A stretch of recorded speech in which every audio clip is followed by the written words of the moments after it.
Hey, it's Christy. Welcome to my little studio here in Maui. And I want to take a moment to do a little backstory about one of the mosaic pieces I've created, which is entitled Sweetness Has Its Own Energy. I want to show you some of the bits and pieces of this mosaic and what I was thinking about when I made it. Doesn't that sound like fun? Yeah, it does. Let's do it.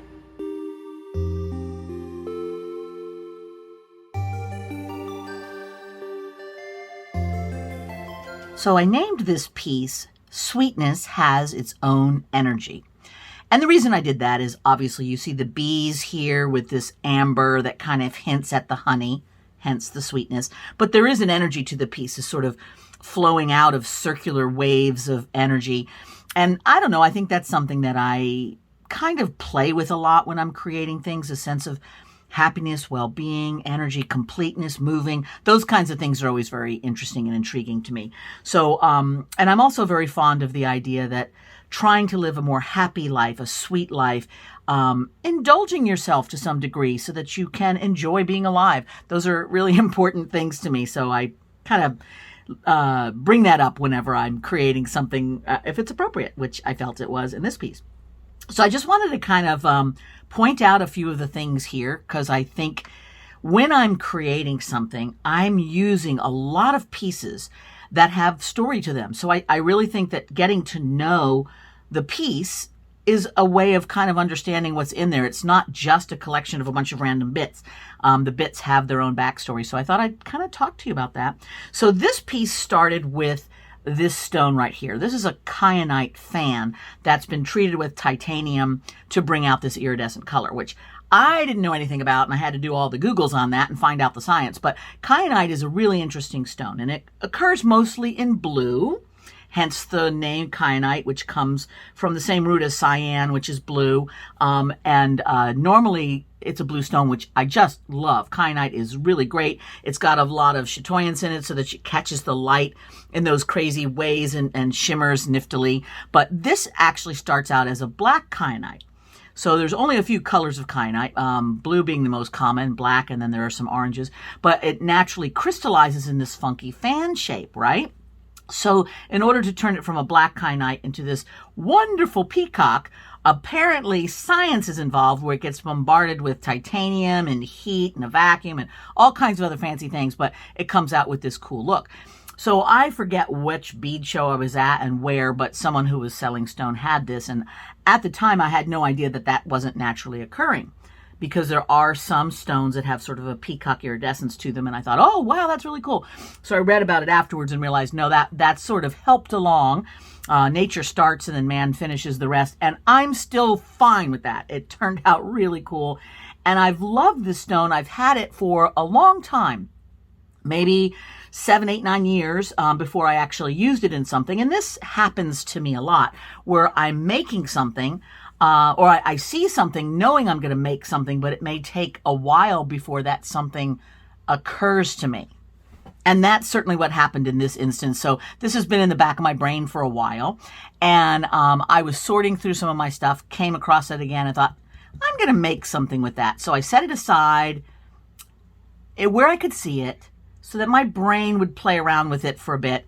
And then it could decide what it wanted to do on its own, and hopefully it would let me know, which it did. So I thought, okay, it feels like a flower, right?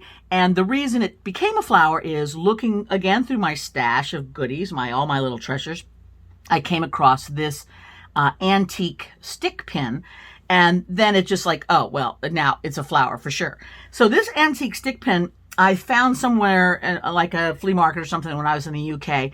And I'm not exactly sure of its history or whatever, but I feel like it's an antique piece. It's an older piece. It's probably made out of paste jewels. And it's got a lot of natural patina on it. So it's an older piece. And I had to look up what paste jewels were, because I don't know if you've ever read some of the period historical, Victorian, Edwardian stuff. And they're talking about, you've got your fancy diamonds that go in the vault unless it's a special occasion. And otherwise you have paste jewels made to look the same for everyday wear, etc.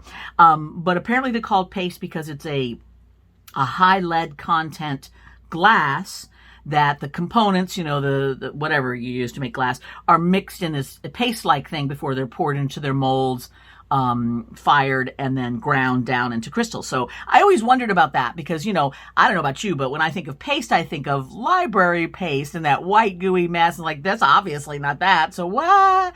But that does make sense, is that it's a wet process to make the glass into the crystals.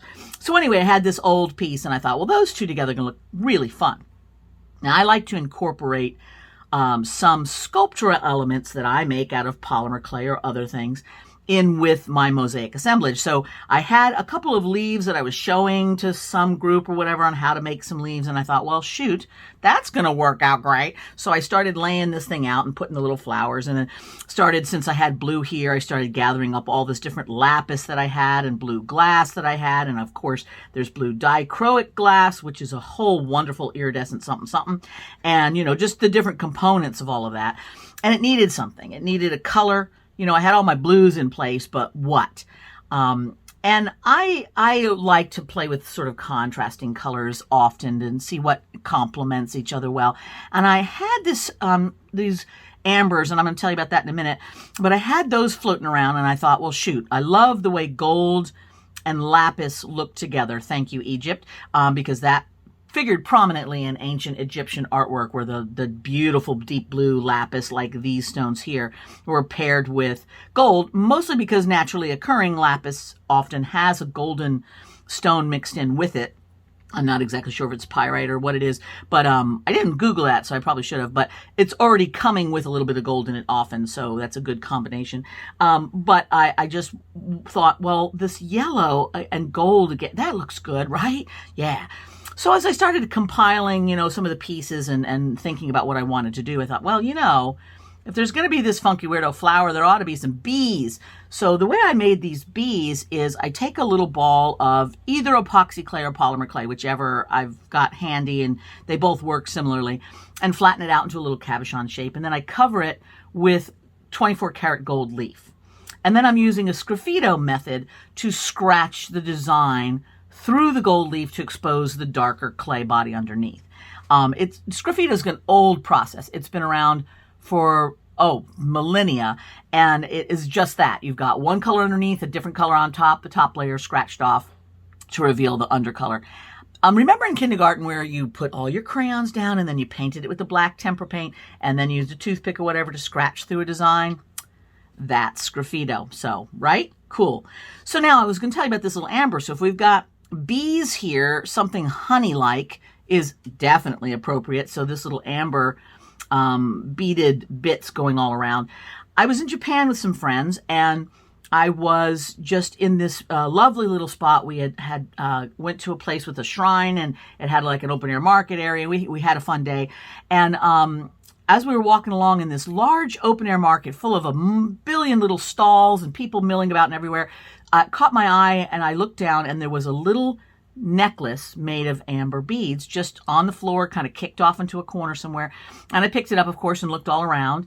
And there wasn't any like one spot for lost and found. It had tons of different marketplace people. There was no like one area that I could have said, hey, is this yours? It, you know, is one of those places, flea market style.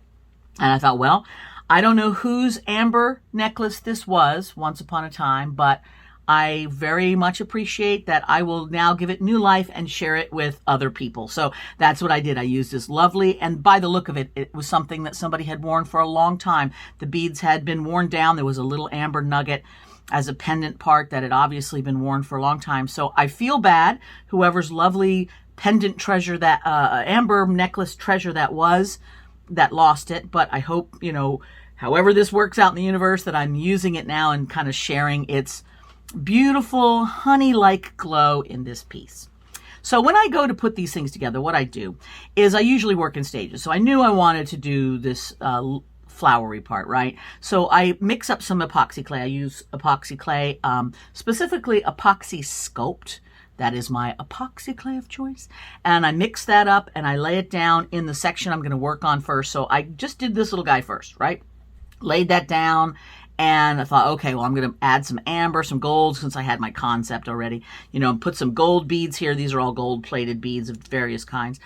And then I expanded, put a little bit more clay and added the leaves, okay, yeah, that's looking good. Now let's get, and just kind of working ring by ring by ring, and adding things to it as they appealed to me. So I've got a lot of crystals, opals in here. These are mostly Ethiopian opals. And like I mentioned before, some dichroic glass. And then to finish everything off, to kind of finish the rippled effects and give it like a border.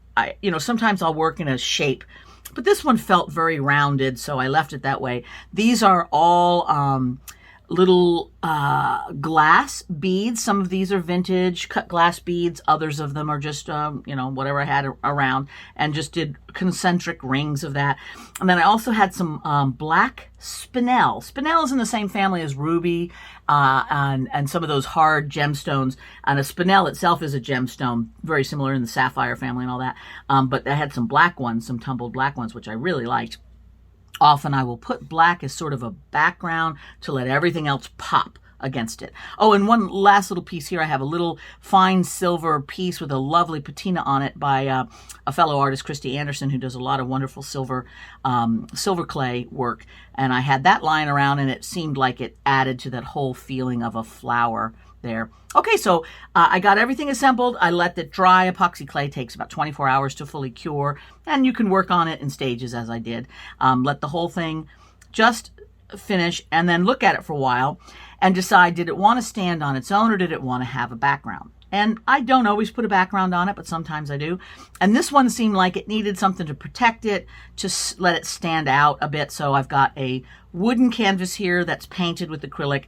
And again, I use this sort of sgraffito scratching wet on wet method. So it is exposing sort of the under lighter color wood, but in a kind of more fluid sort of way. And I think altogether that looks pretty good. Now I think I can show you here on the back side. I try to finish these off so that they can be hung well, but you'll see all these little screws sticking through. That's because when I go to mount this piece on here, I'm going to embed screws in there first and then epoxy clay on top of the screws and let this whole piece get attached that way. That way it can stand up from the board just a little bit, and the screws give it a really good anchor spot. So a little bit of technicality there for those of you interested in that.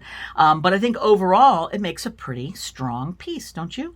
And it has this feeling of energy. Bees are buzzing around. They're creating their honey, the sweetness. The energy of the plant is going into the sweetness of the honey, which we can then enjoy and incorporate into our brains. So I just kind of felt like the whole piece worked well. So anyway, I wanted to explain it to you, give you a little bit of backstory about all the things that went into it, and hopes that you would enjoy it like I do. That's all for now. Bye.